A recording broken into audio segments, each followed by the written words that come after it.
Hi friends, welcome to my channel.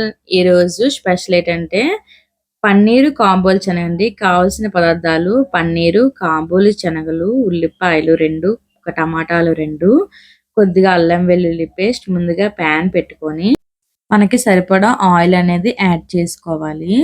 ఇప్పుడు ఈ ఆయిల్‌లో చిన్నది సాల్ట్ వేసుకుందాం. ఎందుకంటే పన్నీర్ ముక్కల్లోని సాల్ట్ వేయడం వల్ల పెనానికి అంటకుండా పన్నీరు నీట్‌గా పీసెస్‌లో వస్తదనమాట. అందుకని పన్నీర్ బాగా బ్రౌన్ కలర్ వచ్చేంత వరకు కొంచెం బాగా వేయించుకొని పక్కన పెట్టుకోవాలి.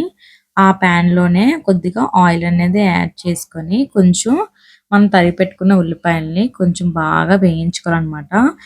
ఎంత బాగా వేయించుకుంటే అంత మంచిగా మనకి టేస్ట్ అనేది పెరుగుతది. తర్వాత టమాటా ముక్కలు వేసుకొని అవి కూడా బాగా వేయించుకోవాలి. మనకు ఉల్లిపాయలు, టమాటాలు ఎంత బాగా వేగితే అంత టేస్ట్ అనేది లెవెల్ పెరుగుతదనమాట.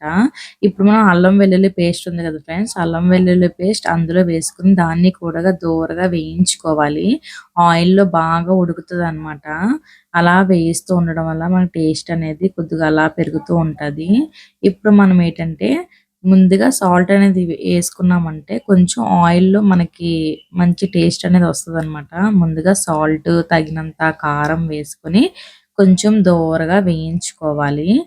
దోరగా వేయించిన తర్వాత అప్పుడు మనం ఉడకపెట్టి ఉంచిన కాబోలి శనగ ఉంది కదా ఫ్రెండ్స్! అందులో వేసి కొంచెం అది కూడా కలుపుకొని నూనెలో వేయించడం వలన మనకి అబ్జర్వేషన్ చేసుకుంటదనమాట. ఉప్పు, కారం అన్నీను.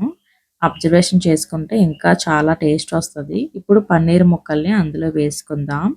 అందులో వేసుకొని దాన్ని కూడా కొంచెం అలా కలుపుకోవాలి. కలిపిన తర్వాత మనకి ముక్క మునిగేంత వరకు మనం వాటర్ అనేది యాడ్ చేసుకోవాలనమాట. వాటర్ యాడ్ చేసిన తర్వాత కొంచెం బాగా కలుపుకోవాలి. ఎందుకంటే మనం కాబోలి శనగలు ముందే ఉడకపెట్టేసి ఉంచాం కాబట్టి, పన్నీరు కూడా నూనెలో ఏసి వేపాం కాబట్టి తక్కువ వాటర్ ఏసుకుంటే సరిపోతుంది. ఇప్పుడు కొత్తిమీర గార్నిష్ కోసం వేసుకొని బాగా కొంచెం కలుపుకొని, కొంచెం తక్కువ వాటర్ ఏసుకున్నాం కదా ఫ్రెండ్స్! కొంచెం ఈ ఇగురంతా కొంచెం బాగా కొతకొతలాడుతూ ఉడికిన తర్వాత కొంచెం దగ్గరగా కొంచెం గ్రేవీ టైప్‌లో వస్తే మీడియంగా అప్పుడు మనకి ఈ కర్రీ అనేది ఒక బౌల్‌లో తీసుకొని సర్వ్ చేసుకుంటే కాబోలి శనగల కర్రీ రెడీ. మీరు కూడా ట్రై చేయండి ఫ్రెండ్స్. చాలా బావుంటది. నచ్చితే లైక్ చేయండి, షేర్ చేయండి, సబ్స్క్రైబ్ చేయండి. Bye friends.